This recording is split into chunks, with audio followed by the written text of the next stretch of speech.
Nice catching up with a familiar face? That was good. It was catching up recently with Jesse, obviously, in town, and then Tyler stopping through, which it's like he never left, except that you know what he's been through in this last year. And, of course, he comes back as the same Tyler Adams, like one of the guys. What does he bring just about him, being on the pitch today? What did he bring to his team? Yeah, Tyler, when he walks in a room, it hasn't changed, but we know he's got some different experiences now. But who he is, when he's around, he's energy, instant energy to the group and positivity. And listen, but when he's around, he's a breath of fresh air for us. So just seeing him here making a point to stop through and be one of the guys, that was it had a special feeling in the building today. Before he went to Leipzig, I mean, what did you notice? What did you, Jesse, notice, what he did for the Red Bull 2 team? And then when he came over to you guys in MLS, what did you know about him that you can sense that you can give him a good workload and he will never disappoint?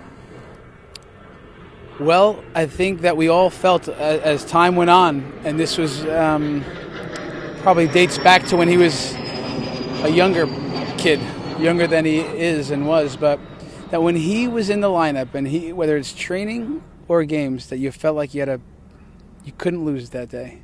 And I think that energy, he contributed in a big way to the USL team. And with us, it always felt that way.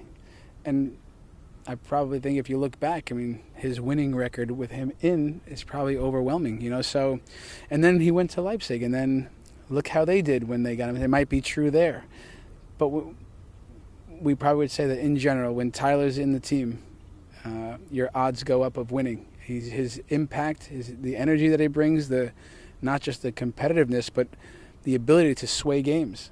And now, you continue to get to see that he's even making plays going the other way.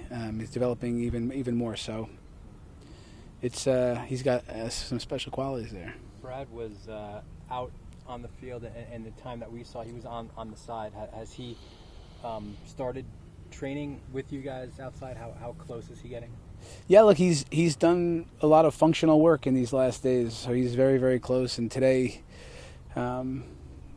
even taking another step, being in the mix and not just running now, and a little bit now some decision making is being put in, and a little more cutting, and he's very close. So we're going to bring him along this next week the right way, and we could see him very soon.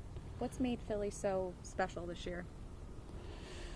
Well, look, I think that Jim Curtin, who I know very well, is the reason why he's been the manager for so many years now. He's good. He has that team playing as a team. He's always has them organized. And I think they're excited about how they're playing with some of the pressing and the counter-pressing and controlling spaces. And we see them playing a little more vertical and narrow these days. And, so I always thought they were a good team. They're always a great team versus us. But we see that they've added some interesting pieces in terms of player quality. So, of course, that helps Jim out to bring to life a little bit more of what's in the plan. So there's a lot to their team, and they're very good with the ball. They're even now developed against the ball habits that make them hard to play against. And then, of course, you have a good start to the year, and then there's momentum there. So they're a solid team. In many ways, do you see, especially now, a mirror image of yourselves? I mean, they're a club also that values their homegrown players and their academy, and they bring kids up through that. But as you mentioned now, with the pressing and the counter-pressing, and there's not a lot of distance mileage from here to there, but also it seems like styles and philosophies are similar.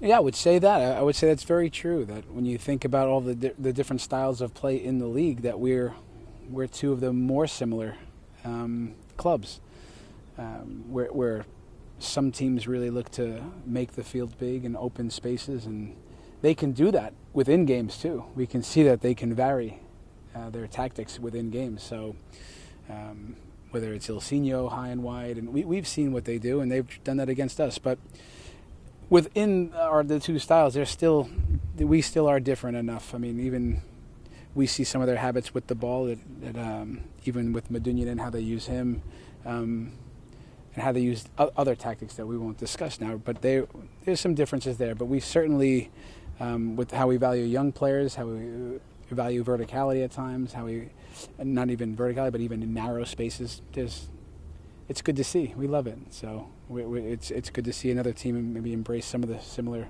principles. Hey, Chris, depending who you believe, Jim could have been fired 3 times in Philadelphia, and he's weathered that, and he's now got his hands on a pretty good team.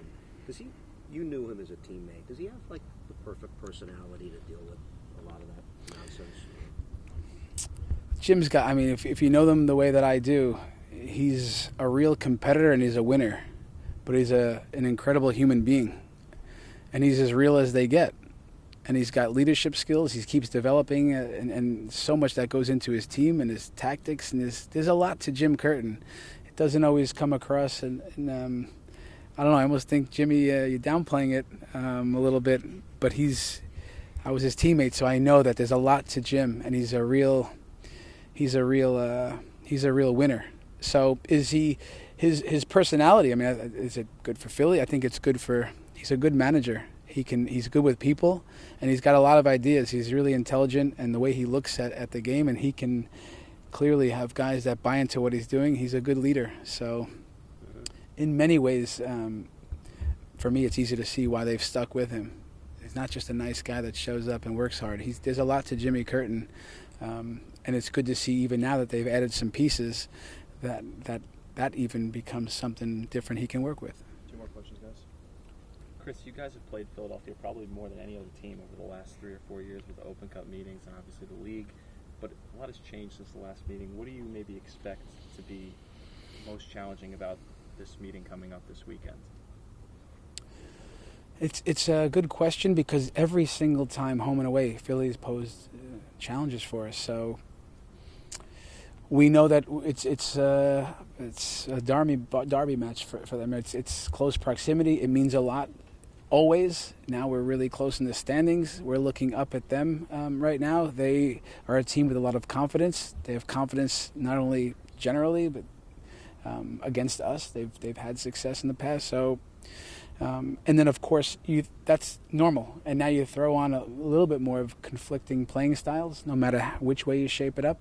That we both teams can comfortable being direct at times. So is it what we have an idea of what this game can look like, even when you think it could look one way. We know it'll be combative and a lot of energy. So it sets up to be a good one. It means a lot to both teams, and we expect a tough match. How has Danny Royer's play this season helped elevate your team? Yeah, Danny Royer. We've said it before with Danny that he produces, so he's getting goals and assists consistently, and he understands the way we play very well. He's getting on the move, we say, even more than ever. He runs and challenges back lines and running off the ball, and tactically he's so connected and all the time that he's hard to replace. So, and I've said it, he's inspirational. His play, the way he, like Brad up top, he not only just competes and is up for the moment when the lights come on. He's not a guy that's hiding ever, and then of course he adds quality. So Danny brings quality up the field. Have you noticed your other players kind of feed off of that in game situations? We all feed off of his energy. We all feed off. I mean, think about even the Atlanta game when he's suffering in that second half and he's connected and on the right side of the four, and we're down a man, and of course he serves the ball for the game-winning pass, which is not an accident. He has a will to win that is strong, and that's important on a relatively young team to have. And I remind him that his words are powerful, his play, his actions are always powerful, but that he can. That guys are always watching him and counting on him to be in that leadership role.